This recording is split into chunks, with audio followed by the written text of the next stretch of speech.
Hello, everyone, and welcome back to my heavenly babies. Today is Share a Sun Saturday, and I'm sharing Kaleb, my chunky monkey. We're going to do a spotlight on him, get him into a cute summer outfit, his last summer outfit for the year. And like I said, do the spotlight on him. And we're also going to do a tag today. But we're going to start with God. Billy Graham, wisdom for each day. We always need the wisdom. And again, I'm sorry about my voice. I'm pre-recording all these videos on the same day. I'm having trouble with my allergies because it gets cold and hot here in Minnesota. It's so bipolar. And so it makes the allergies act up. And I've just been extremely tired too. I have insomnia since my hysterectomy 3 months ago. And it's starting to get a little bit better, but still lack of sleep. And I've just been exhausted this week. I've been doing so much, really exhausted. So getting a baby ready to go. Somebody bought another baby from me, and so I'm getting that painted up and ready to go. Painting my own babies. This will be the last time you'll see him unpainted. He's unpainted. Last time you'll see him unpainted too. The few that I told you, next time you see them, they're going to be fully painted because I go into rotation with the babies, and I got like, gosh, I think 30 babies or about 32 babies. So in rotation, I start over, and so yeah, it'll be a while before you see him again, so he'll be painted. But let's go ahead and read for today, September 16th, Shaping the Next Generation. Fathers, do not embitter your children, or they will become discouraged. Colossians 3:21. His marriage is over, and now, after years of tension and coldness between the young man and his parents, he is back living with them while he tries to sort out his future. I'm glad he came home. His father said to a friend of mine, I'm afraid we didn't treat him the way we should have when he was a boy, and it's hurt him. As they grow older, our children become responsible for the decisions they make in their life. Parents shouldn't take upon themselves all the blame if those decisions are bad. Shouldn't take. But our failures do have an impact on them, making them more open to foolish or evil ways. Harsh, unresponsible discipline, neglect, favoritism, failure to express love, being too busy to give them any attention, failing to teach them the difference between right and wrong. All these and more can embitter your children so that they will become discouraged. Don't let this happen in your family. And if it has, ask God to forgive you and help you reverse it as much as possible. This is a great one because we are trying to shape the next generation. You know, I have a 25-year-old son who has got that head screwed on so right. And I don't want to take all the credit. I think there's so many things I would have done different as a mom, but I'm grateful for his godparents. They're his aunt and uncle, and my parents helping raise him as I was in the hospital a lot with a heart condition, and they helped a lot with him. I went through my selfish stage after I developed the heart condition and got better and stuff like that. I went through a selfish stage, like why can't I have more kids at that time and all that. I was upset. His dad wasn't involved in all that, so he didn't even have a father raising him, but he had father figures. He had all his uncles and his my dad and my stepdad. He had all of them in his life. And, you know, my real dad died when my son was only 3.5, but he vaguely remembers things with him. But my stepdad, who is now my dad, has been a wonderful grandpa to him and has raised him well. His aunt, uncle have raised him to be the best ever, helping me with him and all of that. So I do give a lot of the credit to them because he turned out to be so good. He works really hard. He's had the same job since he was 18. He's 25. He's now becoming possibly the manager of the whole store, owning that, you know, being the owner of that store and all of that, and just works his butt off. He's not afraid to work. He's a wonderful boyfriend. He's going to be engaged here soon. He's been with the same girl for almost 5 years. That's going to be his future wife. He's made a promise to her with a ring, and I love her. He's picked a good girl. They're not even living together, no children. They're waiting for all of that, for marriage and all of that. Not rushing marriage or anything. I mean, he just really has his head screwed on right.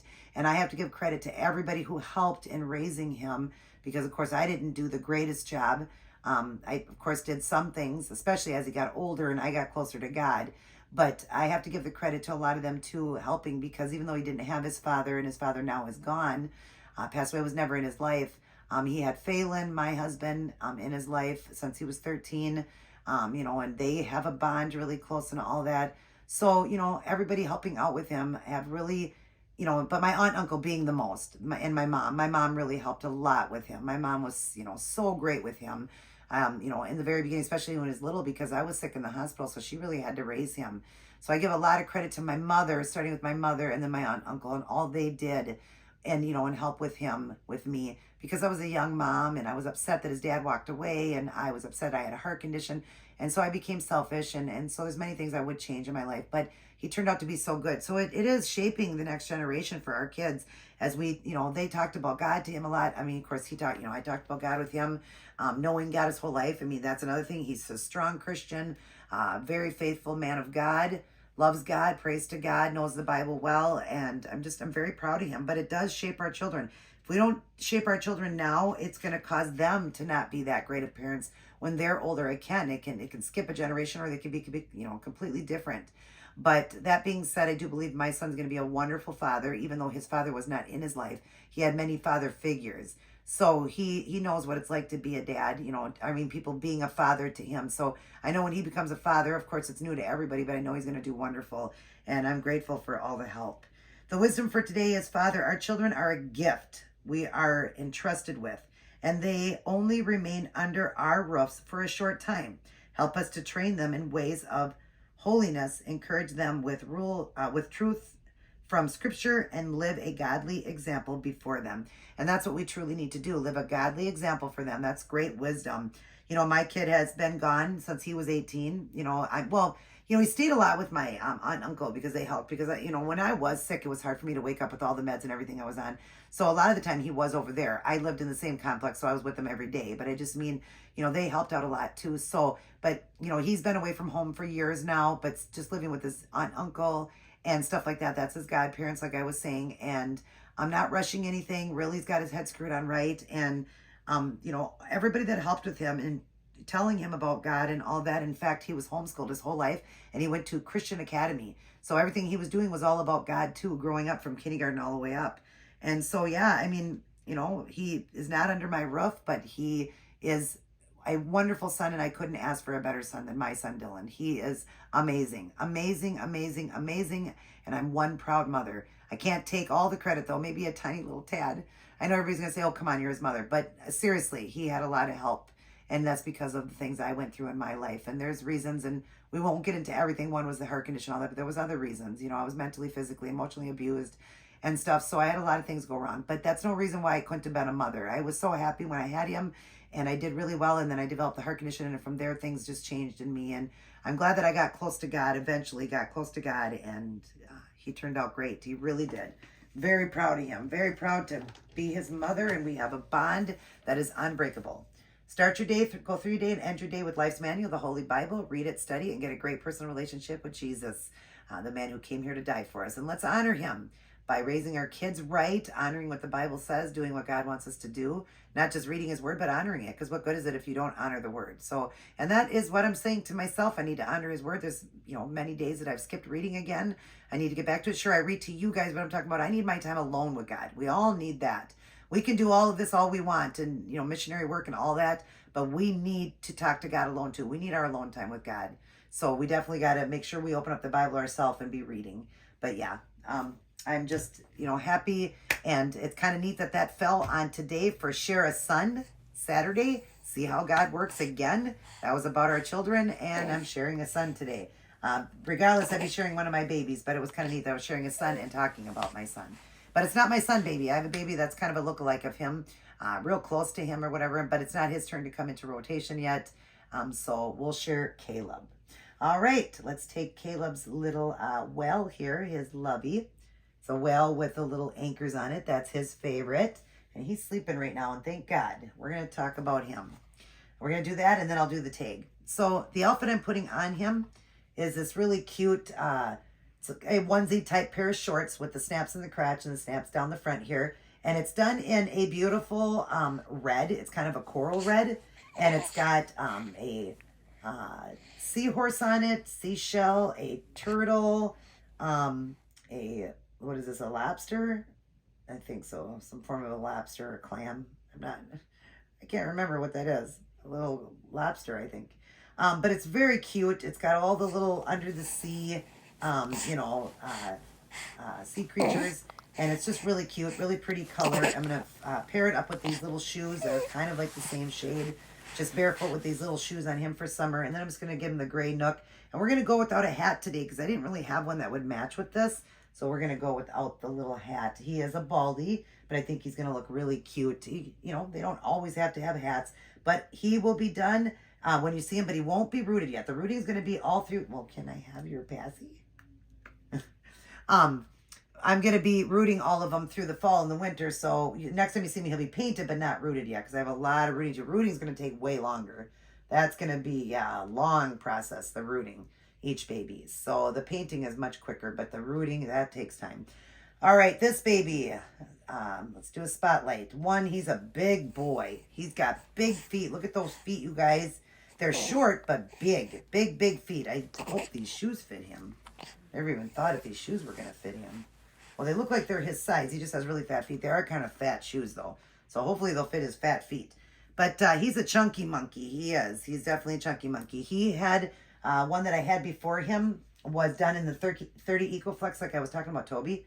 And I really liked the floppier babies. And a friend of mine, while I was painting that one, came over one day and was looking at my collection and seeing the ones I had and didn't see that one because I had that one put away. I was painting it. And she surprised me and got me this baby. And she even paid the extra $66 to get him in the 20 EcoFlex. This one's the 20. So he's very, very floppy. And he needed to be because he's got a short neck. So he needed to be floppier. But this one is much squishier. He's not like Toby. He's very squishy. He's a 20 EcoFlex.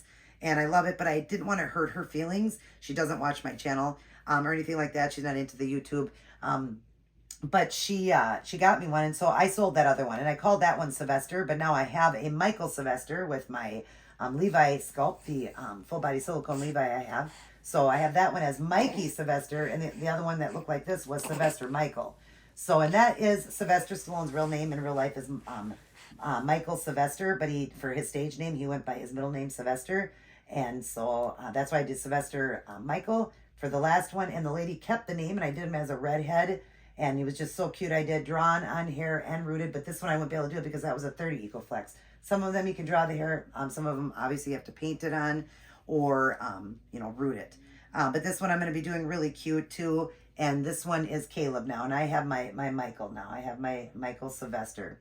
But anyways, this one here, I would say, let's powder him up. Well, does he need to be powdered? No, I think he's okay. Because he's not painted, they usually need to be powdered, but not every time. But he still is a little sticky, but I don't want to because I'm going to be painting him soon, so no sense in adding more powder to him because I'm going to have to bathe him anyways and get it all off to start his painting. But anyways, this baby is definitely a Dr. Jekyll and Mr. Hyde. Let me tell you, this baby is so sweet, and in 2 seconds can be the crabbiest little guy ever. That's why I really don't want to wake him because he was very crabby. Because he loves to eat. He cannot wait for me to heat up his food and get his food ready for him. He's a good eater, but look he is out cold. He ate a lot. Mommy put a little cereal in it for him to fill that chunky belly of his, that chunkiness of him. But yeah, he was so crabby, but yet he can be so sweet. And he's taken to our family really well. I love this adopted little boy. Got him off of Ivita. He's a full body silicone, 20 EcoFlex. But you can also, this one comes in either 20 or 30. You do have to request some of the babies. Most of them you do have to ask, do they have it in the floppy version? And if they do, sometimes China charges you an extra $66 for the floppier one. Or you can just take a chance and hope. Most of my babies I got were all 20. There's only a few that were the 30, that I had, just Toby and the other one. Otherwise, and my little one, my other little guy, Nail, that I sold. That little guy, he's a 30 EcoFlex. So see, you get what you get when you get them, but only 3 out of all the silicones I got, I'm not going to complain. But yeah, he's a crabby little guy. He definitely is more crabby than more sweet, but I still love him. I still love this little guy. I think it's just because he constantly wants to eat. Let's see if we can get these fat feet into these shoes, buddy. I don't want to wake you. I don't think we're going to be able to put shoes on you. We might have to leave you barefoot. Yeah, I don't think these are going to fit. He has to probably have a bigger shoe. He can't fit into the newborn because his feet are so chunky. Oh my goodness, you chunky butt. So he'll be without, but that's okay. Look at how cute he looks in this. This is adorable on him. absolutely adorable. We're going to stare at his adorable face because he does have a cute face. Last video, I forgot to give Toby back his monkey, and he got upset about that. But he's got his monkey now, so he's okay. But yeah, this one definitely here, it definitely has two different personalities. And yeah, mommy gets a little bit exhausted from his two different personalities. I get exhausted, but oh, I love him. No, I love him so much. It's okay because we all love our babies, even if they're crabby. Yeah, even if they're crabby butts. And just prop this up a little better here. Even when they're crabby, you're just so heavy. But no, I love this boy so much, and I can't wait to paint him up and see what he's going to look like. He's already starting to lose some of the paint on the lips, stuff that he comes with. They lose that paint, you know, that factory paint on him, which I don't like anyways because it's not even the right color. But yeah, he's definitely two-faced. He definitely has two personalities, but one is extremely sweet and the other is extremely crabby and mean. If he doesn't get his food and he doesn't get it right now, he expects that microwave to cook it in 1 second instead of 1 minute or 30 seconds. He wants it done in 1 second. So, but we love him. He's so sweet. I hope you guys enjoyed watching him and hearing about his personality and his spotlight on him. But we do love him. And I can't wait for you guys to see when I come back and have him in a fall outfit when I come back and he's all painted up. All right, quickly, I'm going to do the tag. The tag is from, it's Mia from Wishes and Wonder. And it's called, What Would You Do If? So number one, what would you do if your next door neighbor asked to borrow $100? Well, if I had it, I would definitely give it to the, to my neighbor. I'm very close to my neighbors. My husband and I both would give it very generously, generously. Oh, that's a tongue tie. We would give it very lovingly. Okay, let's put it that way. Definitely without hesitation, and we wouldn't even think about it coming back. My husband's very giving. He really is, and so am I, and that's how we're supposed to be. And we just love our neighbors. Where we live, the neighbors around us, we live in townhomes, and everybody around us here, our main neighbors, are amazing. So yeah, absolutely, in 2 seconds, we would loan the $100 if we had it in 2 seconds, and no thought about it, and wouldn't even think about it even coming back. We know we would get it back, but I'm just saying I wouldn't even think about it. Definitely would loan it. Number two, what would you do if you saw someone shoplifting? I've seen people shoplifting, and I kind of just mind my own business. I know it's not right, but I've shoplifted in my life, and this was before getting close to the Lord. I did, because there were certain things I wanted or needed, and at the time didn't have the money for it, so took it, and there were things I just took because I wanted it, and I'm not going to lie. I did, but this was before getting close to God and getting my salvation and all of that. I've done it, and I'm grateful that nobody said anything, that I was doing it, thank God, but I did tell God to please forgive me, for that, and that I would never do it again. I've never done it since, but, you never know why people are shoplifting, are they just doing it like, there was times that I did, took things because I needed it. There was times I took it because I wanted it, but it's, I just mind my own business because you never know the reasoning for. I mean, how do you know? My parent, I think my dad one day, or my mom, one of my parents stole hamburger to feed us kids growing up, and I think my mom had to steal formula, I think, just to feed us babies when we were babies. So that being said, you never know why. And again, it's not us to judge. We'll let God be the ultimate judger on that one. Stealing is one of the 10 commandments, and it is wrong. But, we should say something, but at the same time, we can leave it in God's hands. Let go and let God. Let God deal with that one, But I'm not Miss Perfect. I've done it myself, and I'm not, happy about that. I'm shameful for that, but I've been forgiven, and it's been buried at the bottom of the ocean. God's forgiven me, and I've never done it since. But yeah, I kind of would just turn the other cheek, I guess, and leave it in God's hands, because you never know why.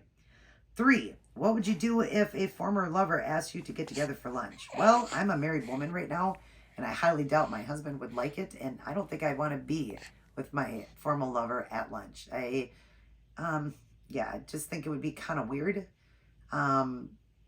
Maybe if my husband came with me, maybe I would, because I know there were times, when I left my ex, that was just my ex-boyfriend. When I left him and got with my husband now,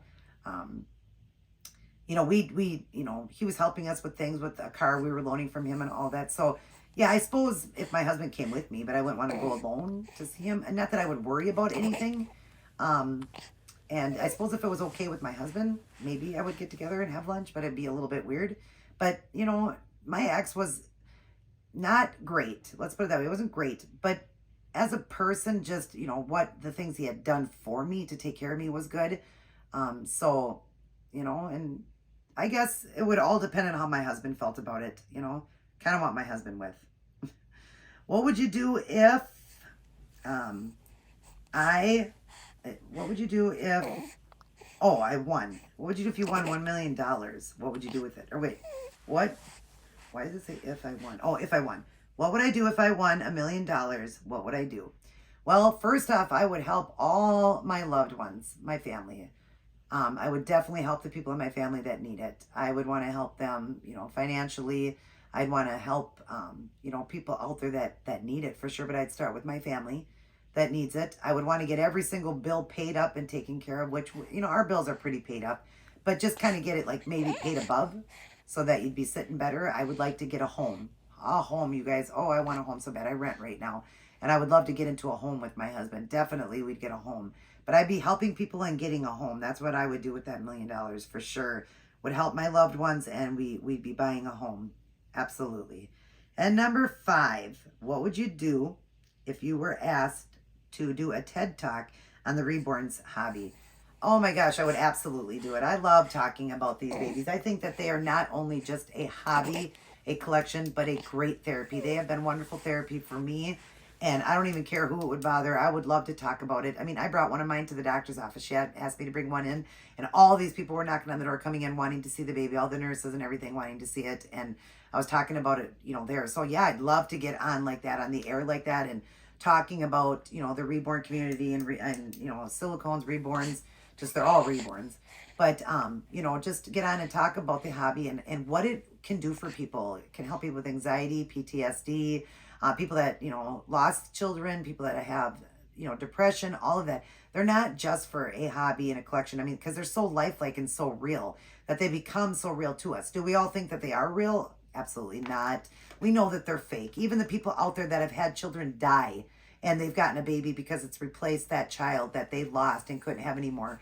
I'm sure in their hearts they know it's not real, but they make it real to them. They get up with the baby, they feed the baby, you know, they set alarms, they make cry sounds and everything because they lost a child.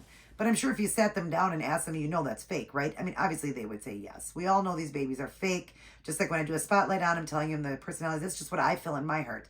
Obviously, I know they're not real and they really don't have personalities, but to me, they do, you know, and so I would love to talk about the hobby. Absolutely would. All right, you guys. Well, I enjoyed doing that for Mia from Wishes and Wonder. Thank you for putting out that tag. Great tag, and that was fun to do. And I hope you guys enjoyed my spotlight on Kaleb, and I hope you think he's a beautiful boy, and I look forward to seeing him when he's all painted up. And like I said, he'll be bald when you see him. But after that, then I'll be working on the rooting, which obviously is going to take me a year or two, to, you know, a year and a half to get all the rooting done. But I'm going to do it all through the fall and winter, which gives me at least a good 7 months or so that I can be rooting. So I'll get a lot of it done. And some of them I'm hoping I can just paint or draw the hair and things like that. Some I'm going to leave bald. There are some I'm going to, very little, but some I'm going to. But yeah, I hope you guys enjoyed it. So Kaleb, with his giant hand, blows you a kiss. He loves God, of course, his mommy, daddy, all his auntie, uncles, aunties and uncles, cousins out there. Oh my gosh, all his auntie, uncles, grandma and grandpas and cousins out there. And I love you guys too. Mwah. But remember always that God loves you the most. He does. And we need to make sure that we raise our kids in a way that they're being taught what is right, what is wrong, so that they can live their life good when they get older, because they definitely will take that with them. I took a lot of the stuff that my parents gave me to, with me in my life as I was growing up. And so they will take it, even though you don't think that they will. We do have to be the best that we can. And, no parent's given a manual how to be a parent, but God says right here, we need to, talk to our kids about God, raise them in a godly home, tell them about church and all of that. So it's just basically, like it says, shaping the next generation. So we need to shape that next generation. So, because our world's not very pleasant, is it? It's not that good. So it's us Christians, us people with our salvation. We need to work the hardest to try to shape our generation and make it better. All right, you guys, everybody take care. God bless, and I'll see each and every one of you in my very next upload.